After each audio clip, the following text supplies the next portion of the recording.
مسلسل آپ کی خدمت میں عرض کر رہے تھے کہ اللہ نے 3 ولایتیں ہم پر واجب کی ہیں. فرمایا انما ولیکم اللہ، ہم سب نے کہا لا الہ الا اللہ. والرسول، ہم سب نے کہا محمد رسول اللہ. پھر کہا تیسرا وہ تمہارا ولی ہے جو حالت رکوع میں زکوٰۃ دیتا ہوا نظر آ جائے. ہم سب نے کہا علی ولی اللہ. اب بعض لوگ جن کا کام ہی اعتراض کرنا ہے تو انہوں نے مولا کی اس زکوٰۃ دینے پر کئی اعتراضات اٹھائے کہ بولا کہ آپ شیعہ اپنے ممبروں سے اتنے مولا علی کے فضائل پڑھتے ہو اور یہ سننے میں آیا کہ آپ نے کہا کہ کسی جنگ میں مولا کو تیر لگا اور اصحاب نے کہا کہ یا رسول اللہ تیر ابھی نکالیں یا کیا کریں؟ تو رسول نے فرمایا کہ علی جب مصلی عبادت پہ کھڑا ہو جائے تو اس وقت مولا کے پاؤں سے تیر نکالنا. اور کہا کہ جب مولا نماز پڑھنے لگے تو اصحاب نے تیر بھی نکال لیا اور مولا کو پتہ بھی نہ لگا کہ تیر نکلا ہے یا نہیں نکلا. کہ ایک طرف آپ مولا کی یہ فضیلت پڑھتے ہو کہ نماز کی حالت میں علی کو تیر کے نکلنے کا پتہ بھی نہ چلا، اور دوسری طرف آپ یہ بتاتے ہیں کہ نماز کی حالت میں تھے اور فقیر کی آواز کو سن لیا. تو اس کے 2 جوابات ہیں. ایک تو یہ جب بھی کوئی اعتراض کرے، میں نے کل بھی 2 اصطلاحیں آپ کو بتائی تھی، جواب حلی اور جواب نقضی. حلی یہ کہ آپ روایت پڑھیں، روایت میں یہ ہے کہ فقیر نے 3 مرتبہ مانگا تھا کہ ہے کوئی مجھے خیرات دینے والا، نہ کسی نے آواز سنی نہ کسی نے خیرات دی. دوسری مرتبہ مانگا ہے کوئی مجھے خیرات دینے والا، کسی نے خیرات نہ دی، کیونکہ حالت نماز میں تھے، کوئی خیرات دیتا بھی تو کیسے دیتا. تیسری مرتبہ مانگا کہ ہے کوئی مجھے خیرات دینے والا، کسی نے خیرات نہیں دی. کہ چوتھی مرتبہ سائل نے نمازیوں سے نہیں بلکہ اللہ سے شکوہ کیا کہ اے خدا میں تیری دربار میں آیا ہوں، رحمت للعالمین نبی کے دربار میں آیا ہوں اور کوئی مجھے خیرات نہیں دے رہا. تو علماء فرماتے ہیں وہ علی جو ہمیشہ حضور خدا میں ہوتا ہے، انہوں نے آواز کو سن لیا اور فقیر کو خیرات دے دی. یہ کہیں کہ جب اللہ کو پکارا تو ید اللہ نے خیرات کو عطا کر دیا.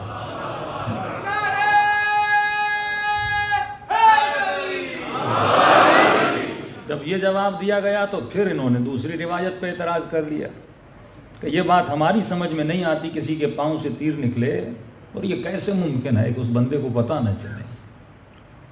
ہمیں تھوڑی سی بھی تکلیف ہوتی ہے، ہلکا سا بخار بھی ہوتا ہے تو نماز پڑھی نہیں جاتی، اور آپ یہ کہیں کہ مولا کے پاؤں سے تیر نکلا، یہ غیر فطری عمل ہے، یہ غلو ہے جو آپ حضرت علی کے بارے میں کر رہے ہیں. تو اگر انسان قرآن پڑھے اس کے ہر اعتراض کا جواب قرآن سے مل سکتا ہے. تو آئیے اٹھاتے ہیں سورہ یوسف کو. جناب زلیخا پہ جب مصر کی کافرہ عورتوں نے اعتراض کیا کہ اے زلیخا تیرے غلام میں ایسا کیا ہے کہ تو غلام پہ عاشق ہو گئی، تو بی بی زلیخا نے کہا کہ ابھی تک تم نے حسن یوسف کو دیکھا نہیں ہے. کہتی ہیں کو اپنی دربار میں بلاتی ہے کہ ایسا کیا ہے حسن یوسف میں. ان سب کو بٹھا دیتی ہے، ہاتھوں میں سیب دیتی ہے، چھریاں دیتی ہے. کہتی جب میں اشارہ کروں تو سیبوں کو کاٹنا. کہتی ہے جب تم اشارہ کرو گے ہم سیبوں کو کاٹیں گی. قرآن کی آیت کہتی ہے یہاں اللہ کے نبی کا حسن جلوہ گر ہوا، یہاں جناب یوسف جیسے دربار میں داخل ہوئے، جناب زلیخا نے کہا کہ سیبوں کو کاٹا جائے، تو قرآن کی آیت کہتی ہے کہ مصر کی کافرہ عورتوں کو پتہ نہ چلا کہ سیب کٹ رہے ہیں یا انگلیاں کٹ رہی ہیں. تو یہ غور طلب بات ہے کہ وہاں پر دیکھنے والی کون ہیں؟ مصر کی کافرہ عورتیں ہیں، مومن بھی نہیں ہیں، مسلم بھی نہیں ہیں، اللہ کے نبی کو جانتی بھی نہیں ہیں، اس پر ایمان بھی نہیں رکھتی، لیکن جب ان کے حسن کو دیکھا تو انہیں پتہ نہ چلا کہ سیب کٹ رہے ہیں یا انگلیاں کٹ رہی ہیں. تو ارے وہاں پر دیکھنے والا کوئی عام نہیں تھا بلکہ امیر المؤمنین تھا، اور کسی نبی کو نہیں دیکھ رہا تھا بلکہ خالق حسن یوسف کو دیکھ رہا تھا.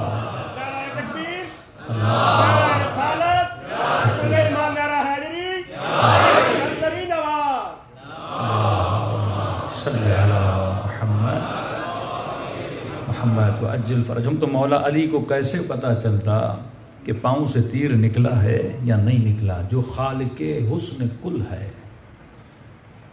معصوم فرماتے ہیں کہ حمد اس کا کیا جاتا ہے، شکر اس کا کیا جاتا ہے، تعریف اس کی جاتی ہے۔ مثلا تمام تعریفیں کس کے لیے؟ اللہ کے لیے۔ تعریف اس کی جاتی ہے جس کا حسن اس کا اپنا ہو۔ کائنات میں جتنے بھی حسین ہیں ان کو حسن دیا گیا ہے، لیکن اس کائنات میں واحد ذات پروردگار عالم ہے جس نے کسی سے حسن لیا نہیں ہے، بلکہ اس کا حسن اپنا ذاتی ہے۔ اگر ہم آئینے کے سامنے کھڑے ہو کر یا کسی پھول کی تعریف کرتے ہیں تو اس کو حسن عطا کردہ ہے، پھول کا حسن اپنا نہیں ہے، چاند کی روشنی اپنی نہیں ہے، انسان کا حسن اپنا نہیں ہے۔ تبھی فرمایا کہ انسان و بندہ حمد پروردگار عالم کرتا ہے۔ اور ہم نے آپ کی خدمت میں عرض کیا کہ انسان کب کہلاتا ہے؟ چوتھے امام کی نظر میں فرمایا بولنے والا انسان نہیں ہوتا، سوچنے والا انسان نہیں ہوتا۔ بولتا تو یزید بھی تھا، سوچتا تو یزید بھی تھا۔ فرمایا یہ اللہ کی نگاہ میں انسان نہیں ہے، اللہ کی نگاہ میں انسان وہ ہے جو خدا کا حمد کرے۔ تبھی ایک ہی سورہ ہر نماز میں پڑھنا واجب ہے، اس کا نام ہے سورہ حمد، یعنی تو حمد کر کے اپنی انسانیت کا ثبوت دیتا ہے۔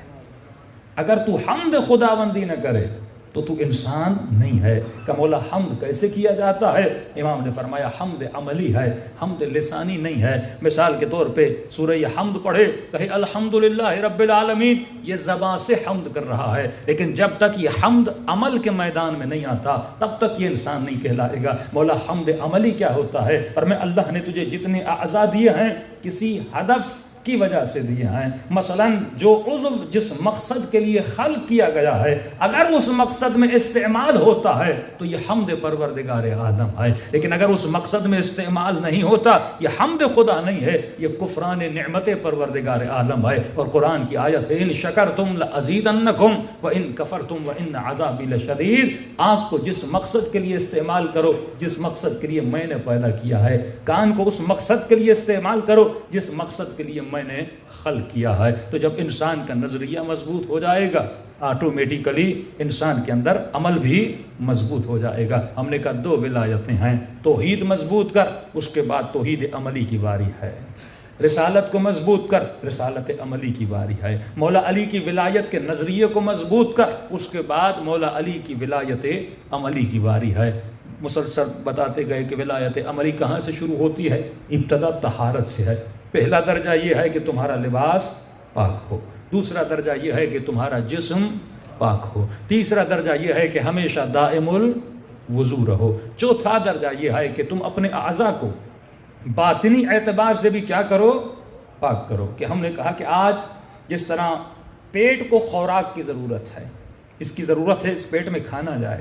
جب انسان بھوکا ہوگا اور اس کے سامنے 3-4 طعام ہوں گے تو اللہ یہ کہتا ہے کہ مثلا حرام گوشت بھی ہے حلال گوشت بھی ہے۔ جب تو حلال گوشت پیٹ میں ڈالتا ہے تو وہی ہے کہ تو حمد شکم کرتا ہے، پیٹ کا حمد کرتا ہے۔ جب تو حرام گوشت پیٹ میں ڈالتا ہے تو کفران کرتا ہے، اللہ کا حمد نہیں کرتا بلکہ کفران نعمت کرتا ہے۔ اسی طرح ہم نے کہا کہ مولا فرماتے ہیں آنکھوں کو بھی پاک رکھو، ہر عضو کی خوراک ہے، اور دنیا کا کام یہ ہے کہ تمہارے لیے خوراک کو فراہم کرے۔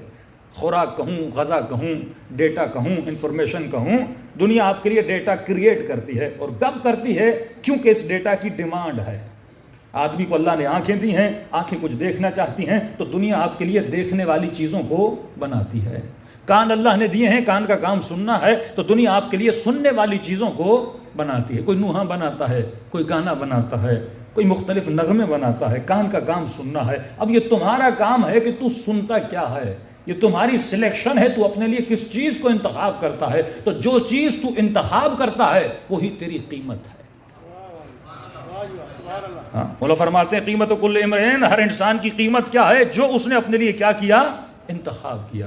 اگر تو اچھی چیز کو انتخاب کرتا ہے یہ تیری قیمت ہے، اگر تو بری چیز کو انتخاب کرتا ہے یہ تیری قیمت ہے۔ تو بالکل اسی طرح سفرہ دنیا تیرے لیے بچھاتی ہے، ایک سفرہ خدا تیرے لیے بچھاتا ہے۔ سوال یہ ہے کہ تو کون سی چیز اٹھاتا ہے۔ ابھی آپ کو اپنے بچے کو سکھانا ہے کہ میرے لال اگر یہ چیز اٹھائے گا تم عزت نفس کو کھو دو گے، اور اگر یہ چیز اٹھاؤ گے تو گویا عزت پروردگار عالم کرو گے۔ تو فرمایا آنکھیں تب تک پاک نہیں رہ سکتی جب تک یہ آنکھیں گندے نظاروں اور گندی چیزوں سے نہ بچ پائیں، کہ جس کا ریزن ہم نے بیسک کل بتایا کہ جب انسان کے وجود میں شہوت ہوتی ہے تو آنکھ میں ڈیمانڈ پیدا ہوتی ہے کچھ چیزوں کو دیکھنے کی۔ آنکھ کا کام صرف دیکھنا، آنکھ گنہگار نہیں ہے، اس کا کام دیکھنا ہے۔ اندر سے جو ڈیمانڈ پیدا ہوتی ہے یہ اس چیز کو دیکھتی ہے جس کو ہم نے کہا موٹیو، یا جس کو ہم کہیں محرک۔ مثلا اگر محبت امام حسین اندر سے پیدا ہوئی تو آنکھ امام حسین کی زری کو دیکھنا چاہے گی۔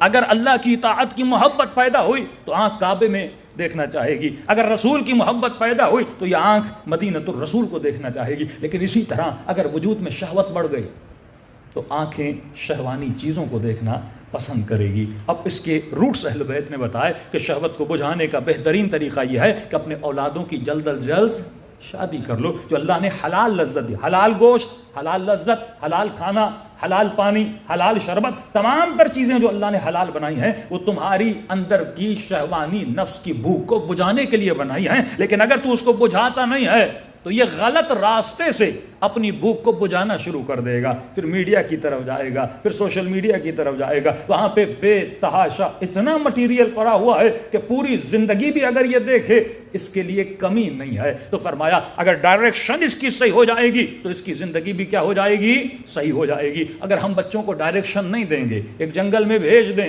وہاں پہ ہر گندی چیز پڑی ہوئی ہے، تو میں نے کسی سے سوال کیا، میں نے کہا یہ بتاؤ کہ اپنے بیٹے کو گاڑی دو گے اگر اسے گاڑی نہ چلانا آئے؟ کوئی باپ بیٹے کو اس گاڑی کی چابی بھی نہیں دے گا۔ کیوں؟ کیونکہ گاڑی سے بھی محبت ہے، بیٹے سے بھی محبت ہے۔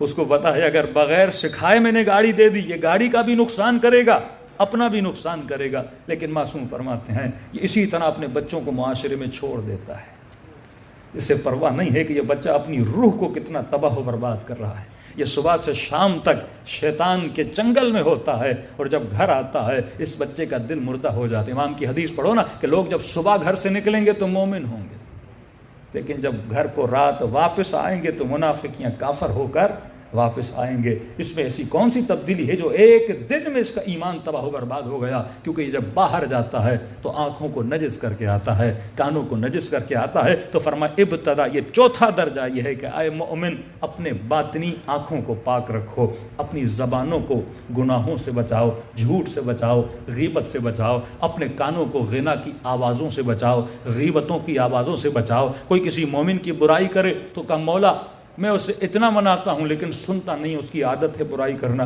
تو امام فرماتے جب بھی برائی کرے ہم پر اور ہماری آل پہ صلوات بھیج دیا کرو۔ صلوات پڑھے محمد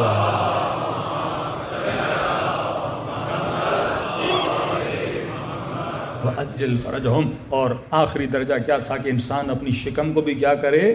پاک و پاکیزہ کرے۔ کل میں نے وعدہ کیا تھا نخودکی کے واقعے کے سنانے کا کہ فرمایا جس کی شکم میں حرام کا لقمہ چلا جائے اس کا کیا ہوتا ہے؟ دل مردہ ہو جاتا ہے، پھر اس پہ کبھی بھی نہ قرآن کا اثر ہوتا ہے نہ فرمان معصوم کا اثر ہوتا ہے۔ اور لوگوں کو وہ مجلسیں کیوں اچھی لگتی ہیں؟ کیونکہ ان مجلسوں میں نفس کو ٹوکا نہیں جاتا۔ کل میں نے بتایا نا آپ کو کہ اگر جس مجلس میں نفس کو ٹوکا جائے تو ظاہر انسان کو پسند نہیں ہوتا کوئی اس کو ٹوکے۔ معصوم فرماتے ہیں کہ اللہ رحمت کرے اس بندے پر جو اپنی زندگی میں دوسروں کے عیبوں کو تلاش نہیں کرتا بلکہ پوری کوشش یہ کرتا ہے کہ اپنے عیبوں کو تلاش کرے۔ لیکن ہمارے ہاں برعکس ہم لوگوں کے عیوب کو تلاش کرتے رہتے ہیں لیکن اپنے عیبوں کو تلاش نہیں کرتے۔ آغا نخودکی نے تقریر کی، سرکاری ملازم تھا، اس نے تقریر سنی اور جب گھر گیا تو بیٹے کو کہا کہ آج کے بعد میں حرام کی نوکری چھوڑ دوں گا، یہ سرکاری گاڑی، یہ پیٹرول ویٹرول، شاہ بڑا ظالم ہے، میں شاہ کا ساتھ دینا نہیں چاہتا۔ بیٹا پریشان ہوا کہ اتنی نعمتوں میں رہ رہے ہیں اور باپ ایک مولوی کے کہنے پہ سب کو چھوڑنے کے لیے تیار ہو گیا، اتنا بڑا گھر، اتنا بڑا بنگلہ، یہ گاڑیاں، سب کچھ چھوڑ دوں گا، سب کچھ چھوڑ دوں گا، یہ حرام کی کمائی ہے میرے لال، میں جاؤں گا حلال کماؤں گا۔ بیٹا غصے میں آیا، اس نے پسٹل اٹھائی اور مسجد میں آ گیا جہاں پہ آغا نخودکی نماز پڑھاتے تھے۔ نماز سے باہر نکلے، یہ چھپ چھپ کے ان کے پیچھے گیا کہ کسی بند گلی میں جا کے قبلہ کو گولی مار دوں کہ نہ یہ رہیں گے نہ ہمارے باپ کو کوئی نصیحت کرنے والا رہے گا۔ تو تو ان کا پیچھا کیا اور کرتے کرتے جب اپنے گھر کی گلی میں پہنچے، یہ باہر نکل کر گولی مارنے ہی والے تھے، تو آغا نخودکی نے وہیں سے آواز دی، میرے لال تو علی کا چاہنے والا ہے، علی والے پیچھے سے نہیں مارتے،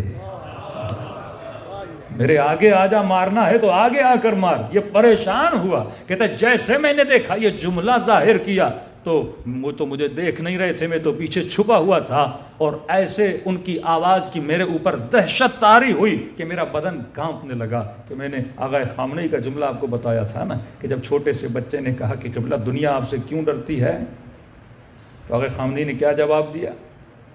یہ نہیں کہا کہ ہمارے میزائلوں کی وجہ سے ڈرتی ہے، یہ نہیں کہا کہ ہم نے بڑا انقلاب لایا ہے اس لیے ڈرتی ہے، یہ نہیں کہا کہ بیٹا میں نماز تہجد پڑھتا ہوں دنیا اس لیے ڈرتی ہے، سمپل سا جواب دیا کہ میرے لال کیونکہ ہم خدا سے ڈرتے ہیں،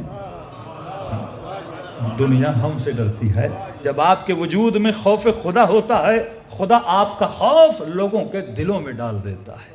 کیوں بڑے بڑے عرفاء کے وجود میں اللہ نے ہیبت ڈالی تھی کہ لوگ بات کرنے سے گھبراتے تھے، حالانکہ کچھ بھی نہیں تھا، لیکن لوگوں کے وجود میں ان کا رعب و وحشت تھا۔ خمینی صاحب کو جب لوگ دیکھنے جاتے تھے تو آنکھوں سے آنسو بہتے رہتے تھے، آغا بہجت کو دیکھنے جاتے تھے ایک عجیب سی ان کے وجود میں کشش اور ہیبت ہوتی تھی۔ یا آغا نخودکی نے دو جملے کہے، یہ جوان کہتا میرے وجود میں عجیب سی ہیبت طاری ہو گئی اور میرے ہاتھ سے وہ پسٹل زمین پہ گر گئی۔ آغا نخودکی نے مجھے مڑ کے دیکھا اور بڑے نوازش اور پیار کے انداز میں اپنا ہاتھ میرے چہرے پر پھیرا، کہا علی کا چاہنے والا ہے، حسین کا چاہنے والا ہے، تو مومن خدا کا بیٹا ہے، یہ بتا کتنی محبت کرتا ہے اپنے مولا علی سے؟ میں نے کہا کہ بہت محبت کرتا ہوں۔ کہ کبھی تمنا ہوئی کہ علی کی زیارت ہو؟ تو میں نے کہا کس کی تمنا نہیں ہوگی کہ مولا کی زیارت کرے؟ کہ اپنا ہاتھ مجھے دے۔ کہ ہاتھ میں نے آگے بڑھایا، کہ اپنی آنکھوں کو بند کر۔ کہ میں نے آنکھوں کو بند کیا، 2 لحظے نہیں گزرے، لمحے نہیں گزرے، کہ پھر اپنی آنکھوں کو کھول۔ یہاں میں نے اپنی آنکھوں کو کھولا اور میں نے کیا دیکھا؟ میں علی مولا کی زری کے سامنے کھڑا ہوا۔ نعرہ تکبیر، اللہ، نعرہ رسالت، نعرہ حیدری، افضل صلوات۔ اللہم صلی علی محمد۔ جب انسان خود کو اتنا طاہر بنا لے، اتنا پاک بنا لے، وہ صاحب کرامت بن جاتا ہے۔ جب اس کا دل محبت خدا سے سرشار ہو جاتا ہے، وہ اس طرح کرامتوں کا مظاہرہ کرتا ہے کہ جیسے آنکھیں کھولی مولا علی کے حرم کے سامنے تھا۔ آغا نخودکی نے مختصر زیارت پڑھی کہ بیٹا حسین سے محبت کرتا ہے؟ میں نے کہا کیوں نہیں کرتا؟ کہ آنکھوں کو بند کر۔ آنکھوں کو بند کیا، پھر جب آنکھوں کو کھولا تو میں نے کیا دیکھا؟ میں حرم امام حسین کے سامنے کھڑا ہوا ہوں۔ پھر کہا کہ نبی سے محبت کرتا ہے؟ میں نے کہا کیوں نہیں کرتا؟ پھر کہا آنکھوں کو بند کر۔ میں نے آنکھوں کو بند کیا، پھر جب آنکھیں کھلی تو کیا دیکھا؟ مدینۃ الرسول کے سامنے ہوں، جنت البقیع کی زیارت کی۔ پھر آنکھوں کو بند کیا، جب کھولا تو کیا دیکھا؟ جس گلی میں کھڑا تھا وہیں پر کھڑا تھا۔ قبلہ نے کہا یہ بتا مال چاہیے یا یہ سب کچھ چاہیے؟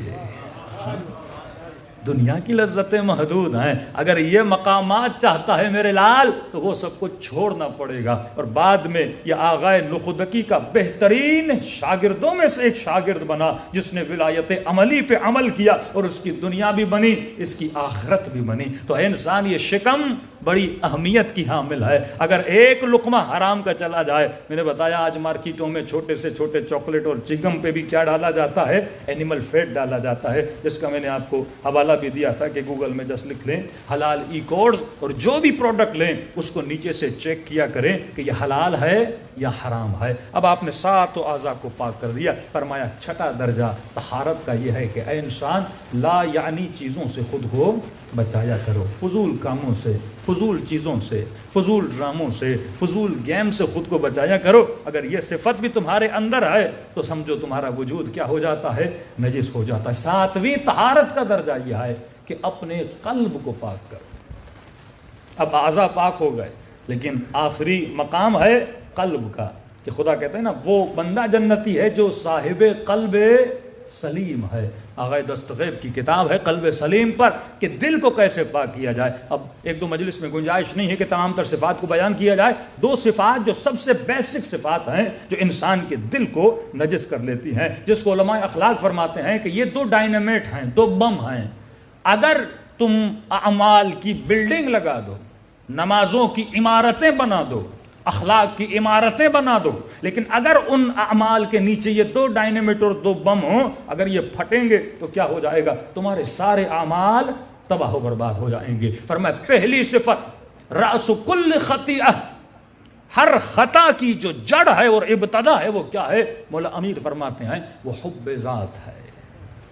ہاں، ایک عارف، ایک امام کا چاہنے والا کبھی بھی اپنے وجود میں حب ذات نہیں رکھتا، ذات کی محبت۔ اور علماء اخلاق فرماتے اگر دنیا سے حب ذات ختم ہو جائے، حب دنیا کی نہیں، حب ذات ختم ہو جائے تو لوگوں میں جھگڑے ختم ہو جائیں۔ حب ذات کا مطلب کیا ہے؟ یہ ممبر مجھے تب تک اچھا لگے جب تک میں پڑھتا رہوں، یہ حب ذات ہے۔ امام بارگاہ تب تک اچھی لگے جب تک میں اس کا ٹرسٹی رہوں، انجمن تب تک اچھی لگے جب تک میں اس انجمن کا ہیڈ رہوں، نوح خانی تب تک مجھے اچھی لگے جب تک میں سر فہرست والا نوح خان رہوں۔ اسے کہتے ہیں کیا؟ حب ذات۔ کہ آج ہر بندہ یوٹیوب پر یا سوشل میڈیا پر سب سے زیادہ لائک کرنے کے پیچھے ہے، سب سے زیادہ سبسکرپشن کے پیچھے، یہ کیا ہے؟ یہ حب ذات کا عنصر ہے۔ اور جب حب ذات آ جاتی ہے، یعنی میں تعلقات اللہ کی محبت کی بنیاد پہ نہیں بناتا، میں تعلقات اپنی ذات کی محبت پہ بناتا ہوں۔ کسی سے محبت کرتا ہوں تو اپنی ذات کی وجہ سے، کسی سے نفرت کرتا ہوں تو اپنی ذات کی وجہ سے، کسی سے دوستی کرتا ہوں تو اپنی ذات کی وجہ سے، کبھی اللہ کی ذات کی وجہ سے محبت نہیں کرتا۔ ہمارے جتنے بھی جھگڑے ہیں، ان تمام تر جھگڑوں کی جو جڑ ہے وہ کیا ہے؟ وہ حب ذات ہے۔ اگر حب ذات نہ ہو، یزید میں کیا تھی؟ حب ذات تھی۔ اپنے تخت کو بچانے کے لیے امام حسین کو شہید کر دیا، لیکن امام حسین میں اگر رتی برابر بھی حب ذات ہوتی تو مولا کو کربلا جانا نہیں چاہیے تھا۔ امام کا وجود سرشار تھا حب پروردگار عالم سے، دین کی محبت، اسلام کی محبت، اور یہی حب ذات ہے جو انسان کی دنیا کو تباہ کرتی ہے، انسان کی آخرت کو تباہ کرتی ہے۔ تو انسان کو دیکھنا چاہیے جو میرے تعلقات کی بنیاد ہے وہ کس بنیاد پر ہے۔ ایک بہت بڑا عالم، ایک کا واقعہ سنا، دوسرے کا سنیے۔ اس کے دوست نے بھی اس کو خواب میں دیکھا یہ بھی جنت میں ہے، لیکن ایک سانپ ہے جس کے پاؤں کو بار بار ڈس رہا ہے۔ میں نے کہا یہ کیسا سانپ ہے؟ کہ دنیا میں نے ایک فیصلہ کیا تھا حب ذات کی بنیاد پہ۔ کیا مطلب؟ کہا کہ بازار میں 2 مومنوں میں اختلاف ہو گیا، ذرا سی بات پہ مجھے انہوں نے as a Qazi, as a جج مقرر کیا کہ آپ ہمارے درمیان حکم ہیں اور فیصلہ کریں۔ جو ایک بندہ تھا وہ میرا خصوصی دوست تھا، تو میں نے فیصلہ کرنے میں اس کی فیور کی، غلط فیصلہ کیا اور اپنے دوست کی فیور کی۔ کبھی غلطی میرے بیٹے کی ہوتی ہے، کیونکہ میرا بیٹا ہے میں اس کی فیور کرتا ہوں، کیونکہ میرا بھائی ہے میں رشتہ داری کی وجہ سے فیور کرتا ہوں، پر میں اس گناہ کی سزا مجھے آج تک مل رہی ہے۔ اے کاش میں فیصلہ حق پر کرتا، ذات کی محبت کی وجہ سے نہ کرتا، اللہ کی محبت کی وجہ سے کرتا۔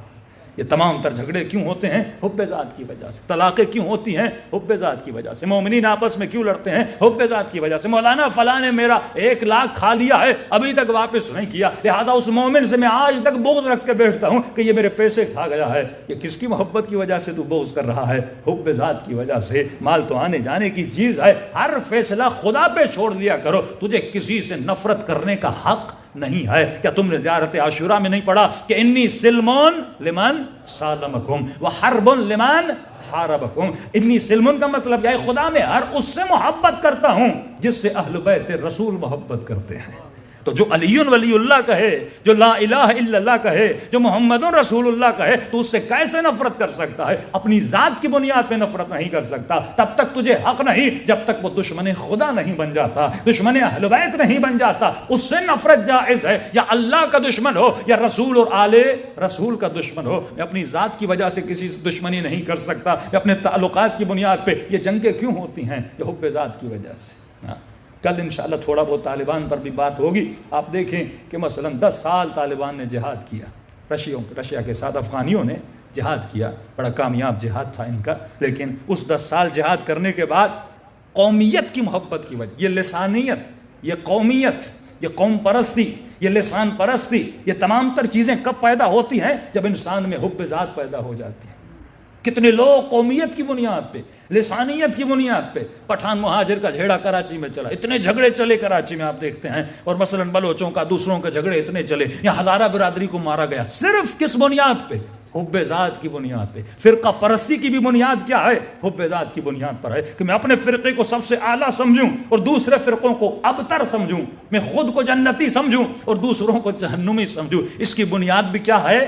حب ذات بنیاد ہے. جب حب ذات آتی ہے تو قومیت بڑھتی ہے, جب حب ذات آتی ہے تو لسانیت آتی ہے. یہ رنگ پرستی ایسزم کیوں پیدا ہوتا ہے؟ کیونکہ انسان میں کیا ہے؟ حب ذات ہے. لیکن ذرا قرآن کو اٹھاؤ, خدا کس سے محبت کرتا ہے؟ ان اکرمکم عند اللہ اتقاکم. اے انسان, اگر کسی شے پہ تو فخر کر سکتا ہے تو اپنی تقوی پہ فخر کر سکتا ہے. نہ رنگ پہ فخر ہے, نہ نسل پر فخر ہے, نہ ذات پہ فخر ہے, نہ اولاد پہ فخر ہے. اے انسان, قیامت کے دن کو جیسے لوگوں کو لایا جائے گا, یوم تری المؤمنون والمؤمنات یسعی نورہم بین ایدیہم وبایمانہم, جن کے چہروں سے نور نکل رہا ہوگا. سوال ہوگا, یہ انبیاء ہیں؟ اب آئے گا نہیں. یہ اولیاء ہیں؟ نہیں. یہ امام ہیں؟ نہیں. یہ شہداء ہیں؟ نہیں. فرمایا پھر یہ کون ہیں جن کے چہروں سے اتنا نور نکل رہا ہے؟ اللہ کی آواز آئے گی, پوچھو انہوں نے دنیا میں ایسا کیا کیا تھا کہ آج یہ جنت میں ایسے جا رہے ہیں جیسے اولیاء جاتے ہیں. آواز آئے گی, دنیا میں لوگوں نے ہم سے نفرت کی, ہماری اولاد سے نفرت کی,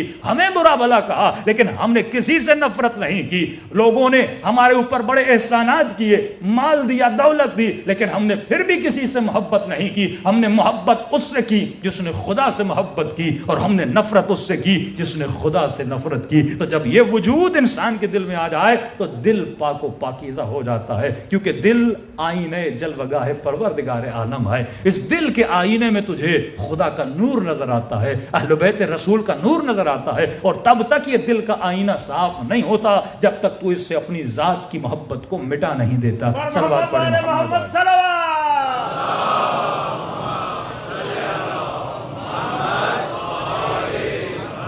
وَأَجِّلْ فَرْجَهُمْ. تو یہی ذات کی محبت اگر انسان کے اندر سے نکل جائے تو تمام تر جھگڑے اور معاملات, ایون ملکوں کے درمیان جھگڑے, مسلمانوں کے درمیان فرقے, یہ ساری چیزیں ختم ہو جائیں. کیونکہ یہ بلا ہے, اور یہ حب ذات اتنی بڑی بلا ہے, اس سے نہ مولوی بچ پاتا ہے, نہ مفتی بچ پاتا ہے, کیونکہ پتہ ہی نہیں لگتا کہ میں جو کر رہا ہوں وہ اللہ کی محبت میں ہے یا ذات کی محبت میں. ہاں, بہت مشکل کام ہے. اگر آپ نیک کام بھی کریں گے تو ظاہر ہے اگر کوئی اچھی مجلس پڑے گا واہ واہ ہوگی. ہاں, تو بعض اوقات انسان ذات کی محبت میں کافی باتیں کہہ جاتا ہے, کیونکہ اس سے اس کی ذات کیا ہوتی ہے؟ امپروو ہوتی ہے. مثال کے طور پہ یہ آج ٹک ٹاکر جو لوگ ہیں, ہاں, جس کو ہم گندی شہرت کہتے ہیں, ہاں, یہ ایسا کیوں کرتے ہیں؟ کیونکہ ان کو پتہ ہے گندی شہرت ملے گی تو پھر مال آئے گا, سب کچھ ہوگا. تو کس کی محبت میں کر رہے ہیں؟ ذات کی محبت. اور جب سماج اور معاشرہ شیطانی ہو, دیکھیے اتنا خطرناک معاشرہ ہو چکا ہے پاکستان کا, اگر کوئی اسلامی حکومت ہوتی تو ایسے لوگوں کو پھانسی پہ چڑھا دینا چاہیے تھا. یہ مفسد فی الارض ہیں. ایک مرتبہ میں گنہگار ہوں, میں شرابی ہوں مثلا, میں بدکار ہوں, لیکن میں چھپ کے گناہ کرتا ہوں, کسی کا لینا دینا اس سے نہیں ہے. سزا اسلام کب دیتا ہے؟ دیکھیے ایک زانی ہے, اس نے زنا کی ہے, اسلام کہتا ہے کہ 4 گواہ لاؤ.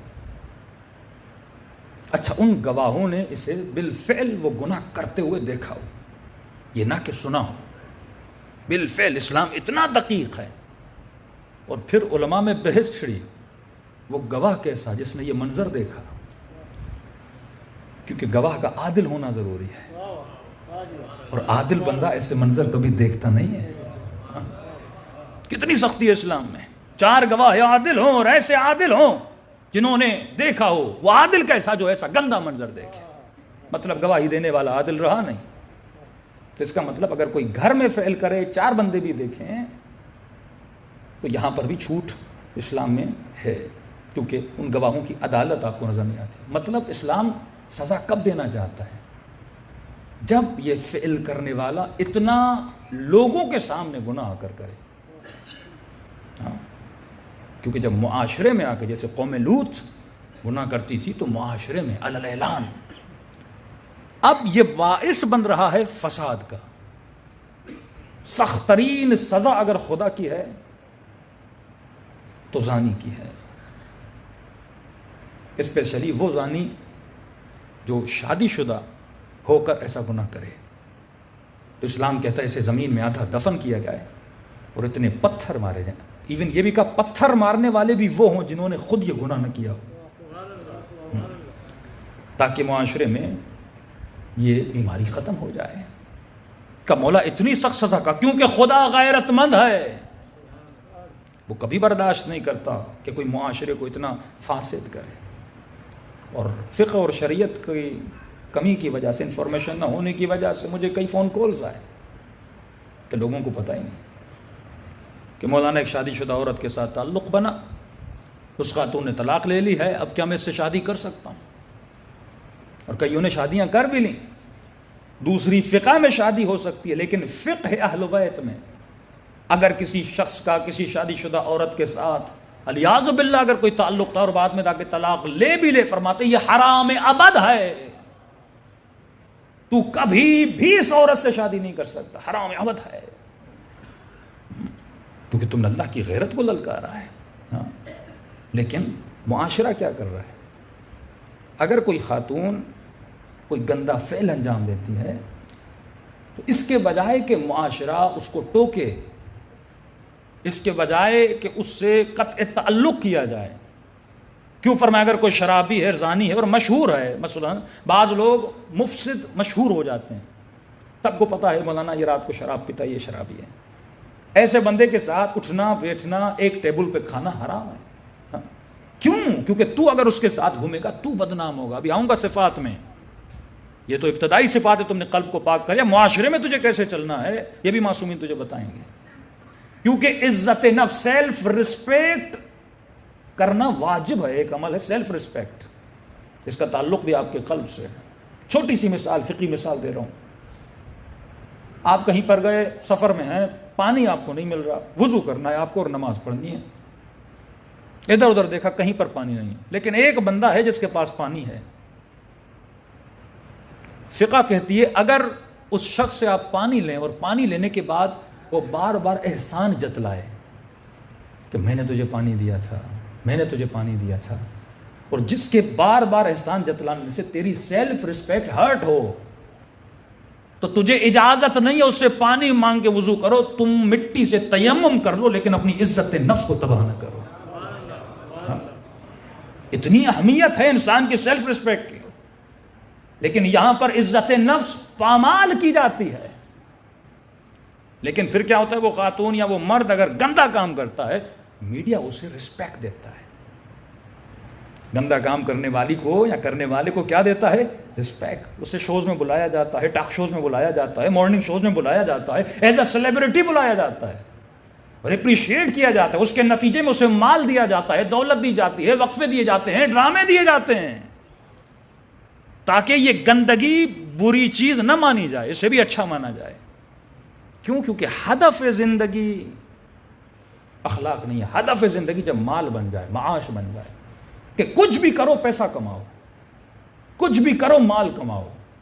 اہل بیت فرماتے ہیں کچھ بھی نہیں، مال کماؤ، ہم تجھے منع نہیں کرتے، لیکن عزت کے راستے سے، ذلتوں کے راستے سے مال نہ کمانا، چوری سے مال نہ کمانا، ہیرون کے ذریعے سے مال نہ کمانا، شراب کو بیچ کر مال نہ کمانا. کیونکہ تو مسلم ہے اور اگر تو خود اپنی عزت نہیں کرے گا تو قیامت میں خدا بھی تیری عزت نہیں کرے گا. ہر وہ فعل جس سے تمہاری سیلف تباہ ہو برباد ہو جائے، قطعاً اجازت نہیں ہے کسی ایسے بندے کے پاس کام کرو جو ڈیلی تمہیں بے عزت کرے، جو ڈیلی تمہاری سیلف رسپیکٹ کو ہرٹ کرے.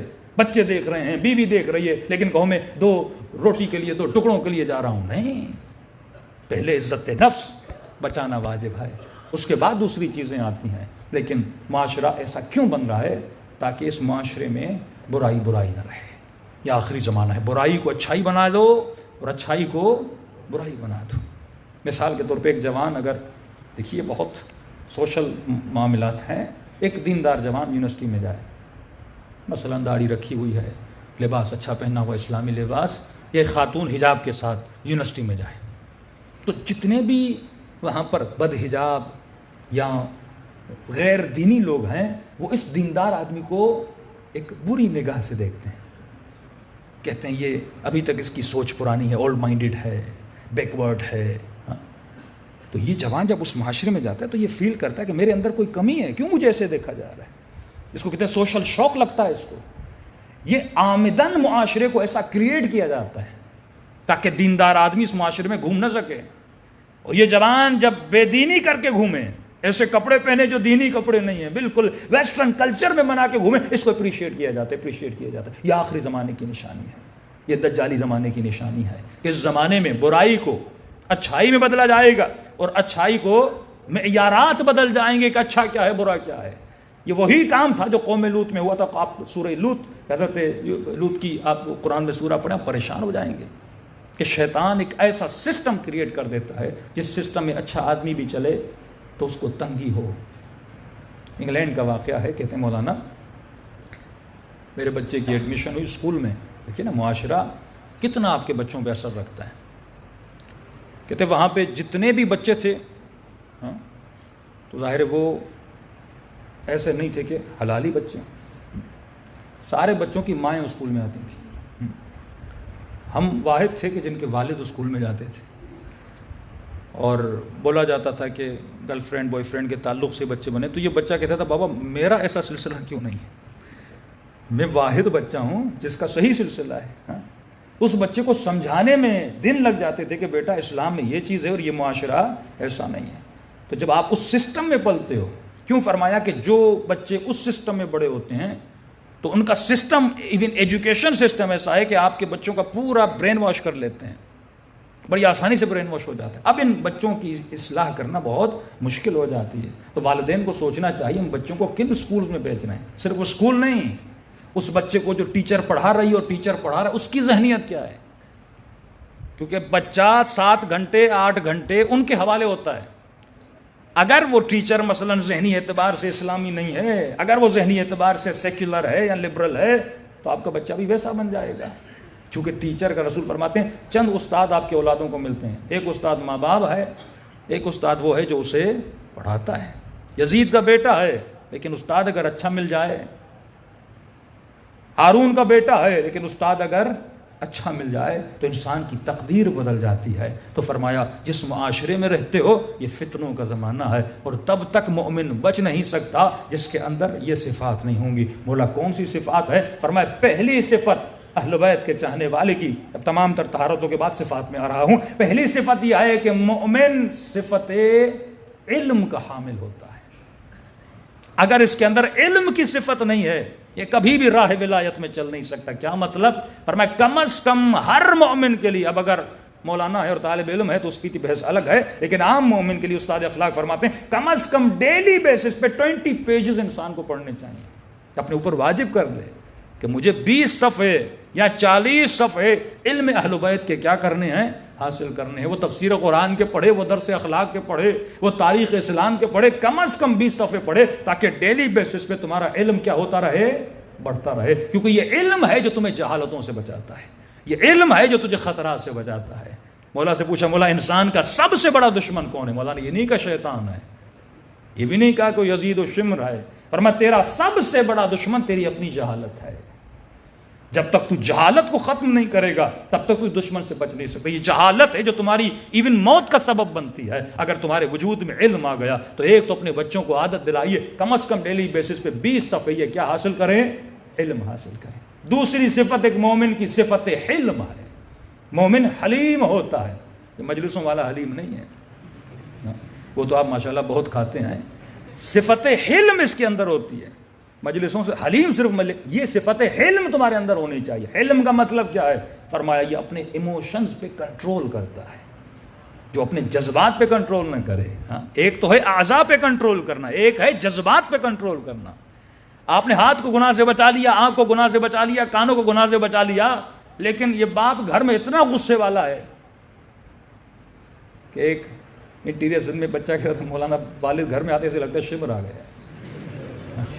کوئی علی والا ہے لیکن اتنا غصے والا کہ بچہ بات ہی نہیں کر پاتا، بیوی بات ہی نہیں کر پاتی. یہ کیسا اخلاق ہے؟ صفت حلم اپنے ایموشنز پہ کنٹرول کرتا ہے، اپنے جذبات پہ کنٹرول کرتا ہے، اپنے غصے پہ کنٹرول کرتا ہے. یہ دیکھ کہ تیرے جذبات تیرے اوپر کا حاوی ہیں یا تو جذبات کے اوپر حاوی ہے. فوراً تیرا ہاتھ اٹھ جاتا ہے بچے پر یا بیوی پر. اس خاتون کو سوچنا چاہیے میں غصے میں آتی ہوں شوہر کے ساتھ کیا بولتی ہوں، کیونکہ تمہارے جذبات پہ اگر کنٹرول ہی تو علی والا نہیں ہو سکتا. بھائی تمام تر طاقت کے ہوتے ہوئے دشمن کے سینے پر سوار ہیں اور اتنی بے حرمتی کے مولا کے چہرے پہ لعاب دہن پھینک لیا اور علی 40 قدم چل کے بتاتے ہیں کہ علی وہ ہے جو اپنے جذبات پہ کنٹرول کرتا ہے. حیدری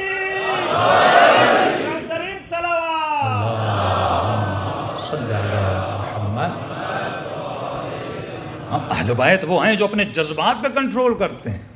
2 ٹکے کا کافر وہ مولا کو غصہ دلائے. یہ شان علی تو نہیں ہے کہ ایک چھوٹا سا بندہ آپ کو غصہ دلائے. روڈ پہ چل رہے ہیں, بندے نے گالی دے دی, آپ غصے میں آ گئے. جھگڑے کیوں ہوتے ہیں؟ اموات کیوں ہوتی ہیں؟ ذرے سے غصے پہ انسان کسی کو قتل کر دیتا ہے. چھوٹے سے غصے پہ لڑائیاں ہوتی ہیں. بھائی بھائی پہ دست وغیرہ ہو جاتے ہیں. ایک تو حب آزاد, دوسرا ایک تو یعنی ذات کی محبت بھی ہے, پلس میں کنٹرول بھی نہیں ہے. ایک زمین کے ٹکڑے پہ لڑ پڑتے ہیں. عجیب عجیب واقعات کے بھتیجے نے چچا کو مار دیا, پھوپھیوں کو مار دیا, بیٹے نے باپ کو مار دیا. حب ذات بھی ہے, پلس میں کنٹرول بھی نہیں ہے. یعنی دونوں بری صفات ہیں. ایک تو ذات کی محبت نہیں نکل رہی, دوسرا میرے اندر اپنے ایموشنز پر کنٹرول بھی نہیں ہے, غصے پر کنٹرول نہیں ہے, فوراً میں جذبات میں آ جاتا ہوں, اس میں لڑائیاں ہو جاتی ہیں. تو فرمایا مومن کیا ہوتا ہے؟ حلیم ہوتا ہے. میں نے کئی سال پہلے آپ کو بتایا تھا کہ ایک آیت اللہ امام خمینی صاحب کے کلاس فیلو, بیوی ان کے ساتھ بڑی احترامی کرتی تھی. بھائی غصے میں آتا تھا کہ بھائی میری بیوی ایسی ہو تو میں طلاق دے دو. آپ کو غیرت نہیں آتی, آپ کو غصہ نہیں آتا, ہم گھر میں آتے ہیں آپ کی بے عزتی کرتی ہے. تو یہ کہتے تھے بھائی دیکھو رسول کا فرمان ہے جو صبر کرتا ہے یہ ایمان کا آدھا حصہ ہے. میں صبر کر رہا ہوں, اسے سمجھا رہا ہوں, اللہ اسے ہدایت دے گا.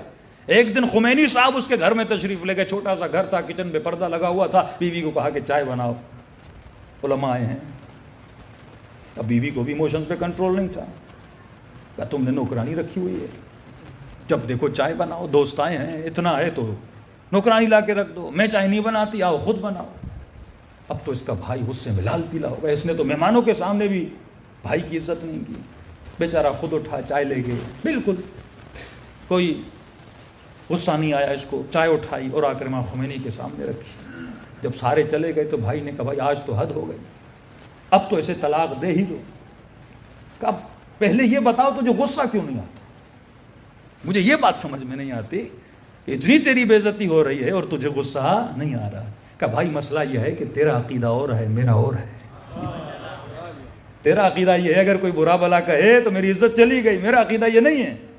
میرا عقیدہ یہ ہے کہ رسول فرماتے ہیں, مولا علی فرماتے ہیں, اگر کوئی تیرے ساتھ ایون اگر اپنا ہو ایسا کرے اور اگر تو اس پہ صبر کرے یہ ایمان کا آدھا حصہ ہے. تو ہمارے استاد کہہ رہے تھے مومنوں میں ایک سادہ سا مومن تھا, اٹھ کے آیا کہ مولانا میری بیوی تو بہت اچھی ہے, تو میرا آدھا ایمان کیا ہوگا؟ مجھے تو کچھ بھی نہیں کہتی. تو اس نے کہا کہ مولا کا فرمان ہے اگر بیوی اچھی ہو تو پھر شکر بھی کیا کرو, یہ بھی ایمان کا آدھا حصہ ہے. صلوات پڑھے محمد وعلی محمد.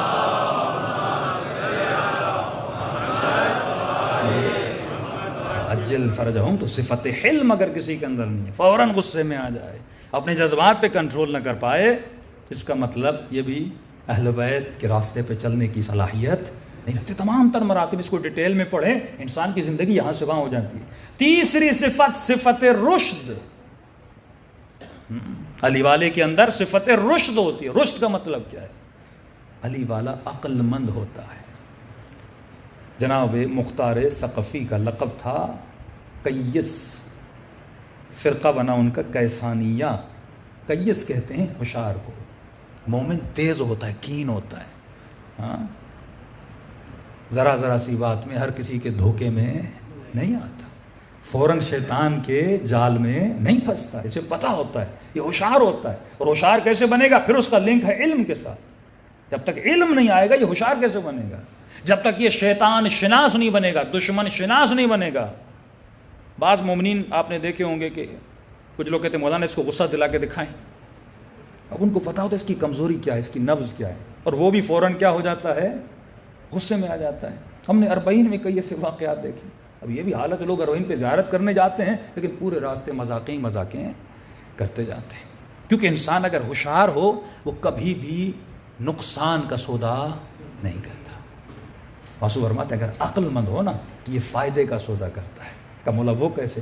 فرمایا دنیا جو ہے محدود ہے, آخرت کو اللہ نے بقا دی ہے.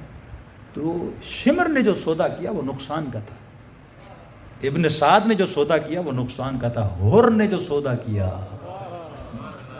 وہ فائدے کا سودا تھا. 70 سال کہاں اور ابدی زندگی کہاں. اب تو 70 سال کے لیے انسان کی مثال استاد اخلاق فرماتے تھے ایسے ہے. ذرا سمجھیے, جب تک آخرت کا تصور مضبوط نہیں ہوا, رشد یہ ہے کہ انسان اپنی آخرت کے تصور کو مضبوط کرے. اس کے لیے ضروری ہے کم از کم ایک ہفتے میں ایک بار قبرستان جائے.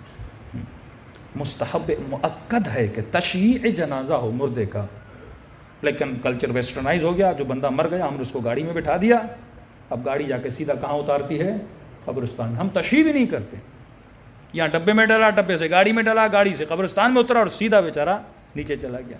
اسلام میں تشییع کرو، جتنے قدم تم ایک تشییع جنازے میں اٹھاتے ہو ہر قدم پہ خدا تمہارے سینکڑوں گناہوں کو معاف کرتا ہے. مردے کو ثواب ہوتا ہے، تمہیں ثواب ہوتا ہے، کیونکہ جب جنازہ چلتا ہے لوگ دیکھتے ہیں، اس سے عبرت لیتے ہیں. کہ میں نے کہا آج قبرستانوں کو بھی پارک بنا دیا، محل تفریح بنا دیا، کہ جو مقام عبرت تھا لوگ آج وہاں سے بھی عبرت نہیں لے پا رہے. تو کم از کم ہفتے میں ایک مرتبہ قبرستان جائے، کیونکہ یہ تصور اگر مضبوط ہوگا نا تو آپ ابدی زندگی کا سوچو گے. لیکن صبح سے شام تک اگر دنیا میں انوالو رہو گے کبھی بھی آخرت کا تصور مضبوط نہیں ہو سکتا. صلوات پڑھے محمد و آل محمد.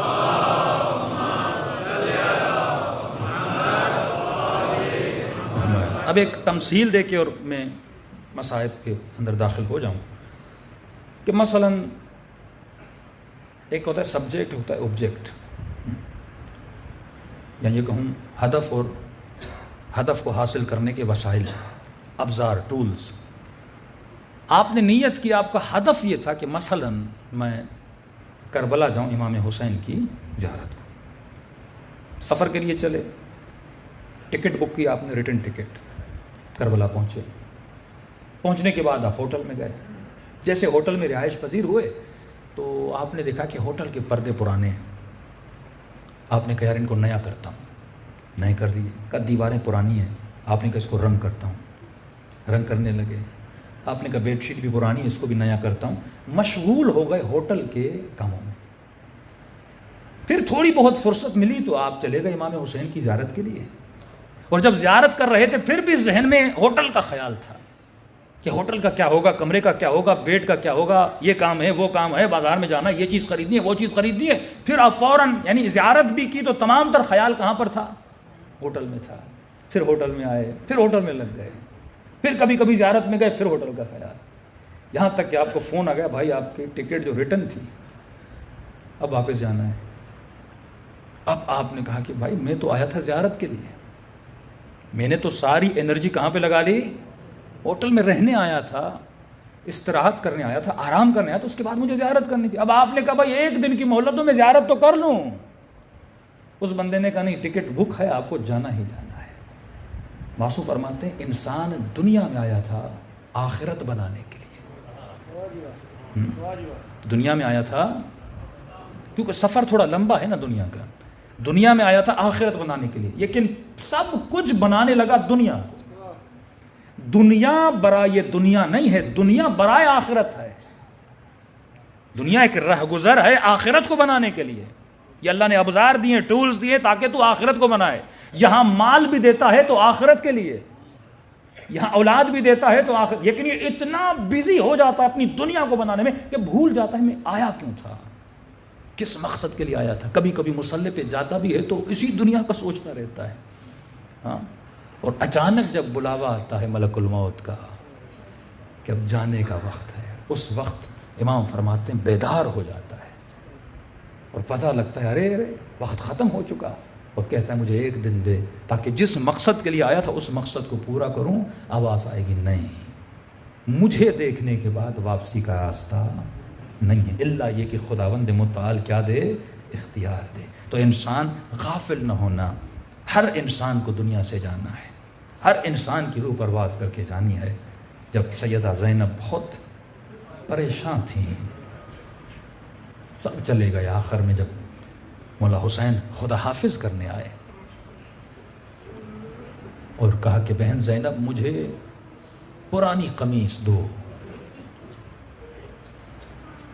فرماتے ہیں کہ ساری بیویاں رو رہی تھیں، بچے رو رہے تھے، کیونکہ اب بچوں کے پاس کوئی اور بچا نہیں تھا. سارے بچے آتے تھے امام حسین سے لپٹ گئے. فرماتے ہیں امام نے ہر بیوی کو تسلی دی، چپ کروایا، ہر بیوی خاموش ہو گئی. لیکن روایت کے جملے سیدہ زینب خاموش نہیں ہو رہی تھی، اتنا رو رہی تھی، اتنا. امام حسین سمجھاتے رہے لیکن بیوی زینب پھر بھی رو رہی تھی. یہاں پر جملے ہیں کہ امام حسین نے فَأَشَارَ إِلَىٰ قَلْبِ زینب، یہ اعجاز امامت تھا، اگر نہ کرتے شاید بی بی زینب کی روح پرواز کر جاتی۔ فرماتے ہیں اس وقت بی بی زینب کے دل کی طرف امام نے اشارہ کیا اور بہن کے دل پہ ہاتھ رکھا، بی بی زینب کو سکون آیا۔ اس کے بعد امام نے کچھ جملے کہے، فرمایا بہن زینب سب کو ایک دن جانا ہے، میرا بابا علی بھی گیا، میرا بھائی حسن بھی گیا، میرا نانا بھی گیا، میری اماں بھی گئی، اور زینب حسین کو بھی جانا ہے۔ کوئی اس دنیا میں باقی نہیں رہتا، ہر انسان کو دنیا سے جانا ہے۔ تو امام کا آخری درس یہ تھا، اے انسان تجھے بھی ایک دن جانا ہے۔ آج جتنے امام بارگاہ میں بیٹھے ہو، ایک دن آئے گا کوئی بھی نہیں ہوگا، تو اپنی دنیا کو بناؤ لیکن آخرت کے لیے۔ اصل منزل حقیقی تمہاری آخرت ہے۔ جب یہ جملے کہے تو بی بی زینب کو سکون آ گیا، اور خود بھائی کو کہا بھائی جانا ہے تو چلے جاؤ۔ فرمایا چند قدم امام حسین آگے بڑھے تھے کہ پیچھے سے آواز دی مہلن مہلا یبن الزہرا۔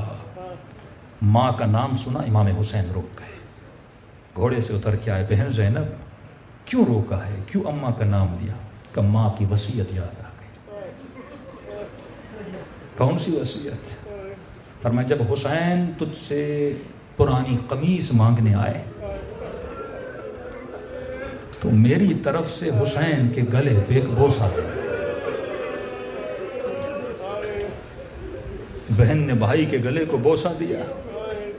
فرماتا جب دوبارہ گھوڑے پر سوار ہوئے، کہا کہ ذوالجناح جلدی لے کر چل، کہیں بہن دوبارہ نہ بلا دے۔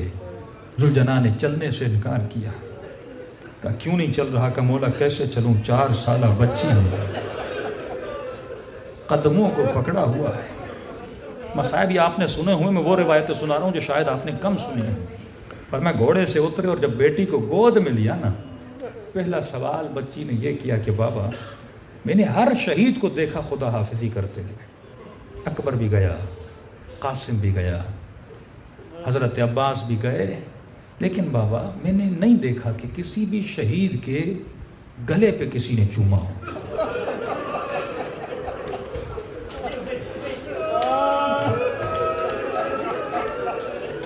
بابا پھوپھی نے آپ کے گلے پہ بوسہ کیوں دیا؟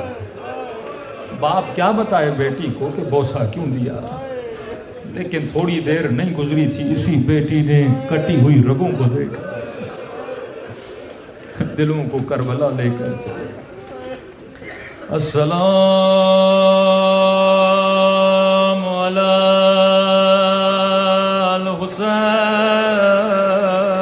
الحسین وعلی علی ابن الحسین وعلی اولاد الحسین وعلی اصحاب، سب مل کے السلام علی الحسین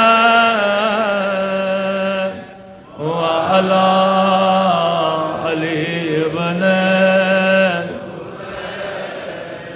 وعلی اولاد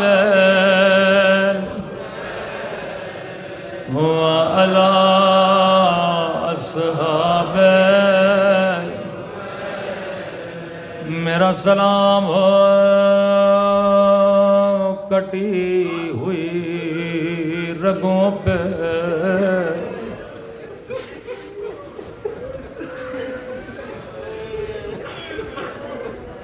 بدن 2 چیزوں سے پہچانا جاتا ہے، ایک بدن سر سے پہچانا جاتا ہے، دوسرا اگر کسی کا جنازہ زخمی ہو اسے وہ رسا لباس سے پہچانا کرتے۔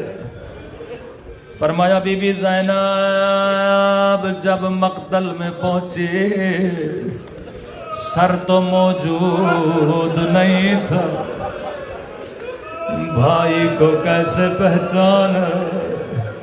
میرے امام فرماتے ہیں سیدہ زینب ایک چیز کو ڈھونڈ رہی تھی، بہت ڈھونڈا پر نہ ملی۔ دوسرا بدن لباس سے پہچانا جاتا ہے، فرمایا حسین کے بدن پہ لباس بھی نہیں تھا۔ بڑا بھائی کو ڈھونڈا پر کہیں نظر نہیں آیا۔ ایک مرتبہ کٹی ہوئی گردن سے آواز آئی، اخیا الیہ، او میری دکھیاری زینب میرے قریب آ۔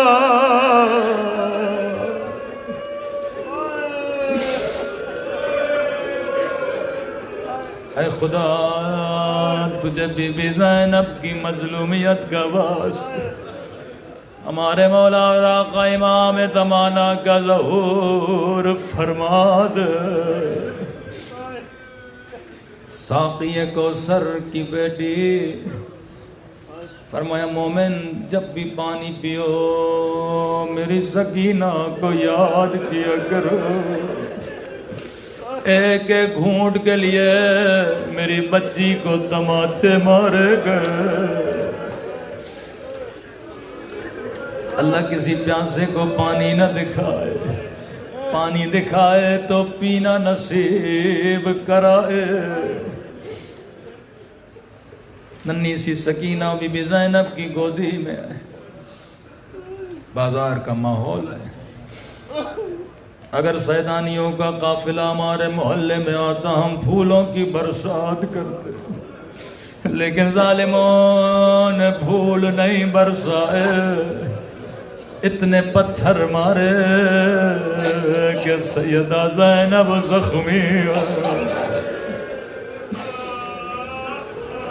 ننھی سی بچی پھوپھی کی گودی میں آہستہ سے کہا، پھوپھی اماں بڑی پیاس لگی ہے۔ ساقی کوثر کی پوتی ہے، ساقی کوثر کی بیٹی سے پانی مانگ رہی ہے۔ بی بی زینب نے کہا سکینہ یا پانی دینے والا کوئی نہیں، اگر تیرا چچا پاس ہوتا تیرے لیے پانی لاتا، یا پتھر مارنے والے بہت۔ چھت پہ ایک مومنہ بیٹھی تھی، آواز کو سن لیا، دوڑتی ہوئی گئی گلاس میں پانی بھرا، آ کر بی بی زینب کو دیا، کہتی ہے قیدی بی بی تیری بچی پیاسی نہ رہے گی، میں تیری بچی کو پانی پلاؤں گی۔ بی بی زینب نے خوشی خوشی پانی لیا، سکینہ کو دیا۔ ابھی جناب سکینہ پینا ہی چاہتی تھی، یہ مومنہ کہتی ہے قیدی بی بی جب تیری بچی پانی پی لے میرے لیے کچھ دعائیں کر لے، کیونکہ میرے مولا کا فرمان ہے اللہ کبھی قیدیوں کی دعا رد نہیں کرتا۔ بی بی زینب نے کہا سکینہ پہلے دعا کرو بعد میں پانی پینا، ہم کسی کا احسان نہیں اٹھاتے۔ اب سکینہ نے پانی رکھا، اپنا چہرہ بلند کیا، اپنے ننھے سے ہاتھوں کو اٹھایا، کہا مومنہ بتا کون سی دعا کروں؟ روایت کے جملے آئے ہیں، جیسے نگاہ سکینہ کے چہرے پہ پڑے زخمی کانوں پہ پڑ گئے، اپنی ساری دعائیں بھول گئی، کہتی ہے قیدی بی بی دعا کرو اللہ میری بچی کو تیری طرح یتیم نہ کرے،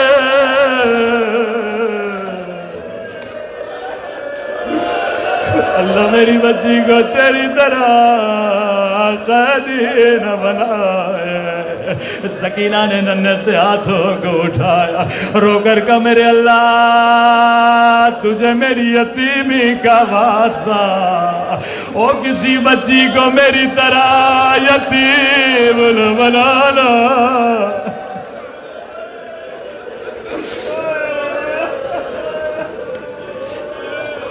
ہاں مومنہ بتا اور کون سی دعا کروانی ہے؟ کہتی ہے قیدی بی بی دعا کرو اللہ مجھے مدینے بھیجے، غربت میں اللہ کسی کو وطن کا نام یاد نہ دلائے۔ جیسے زینب نے مدینہ سنا یقیناً زینب کو صغرا یاد آئی ہوں گے، نانا کا روزہ یاد آئے۔ کہ مومنہ مدینہ جا کر کیا کرو گی؟ تیرا مدینہ سے کیا کام؟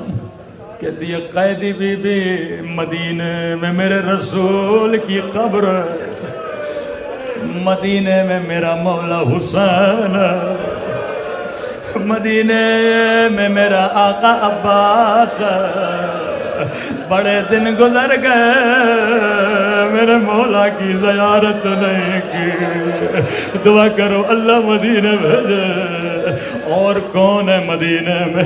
کہتی ہے قیدی بی بی مدینے میں میری آقا زادی ہے، جس نے مجھے قرآن پڑھایا،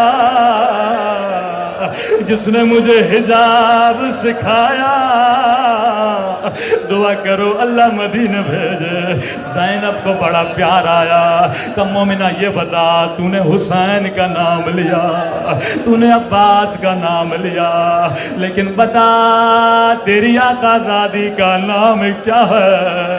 اتنا کہنا تھا، کہتی ہے قیدی بی بی میری مجبوری سمجھو، یہاں بازار کا ماحول میں اپنی بیوی کا نام کیسے لوں؟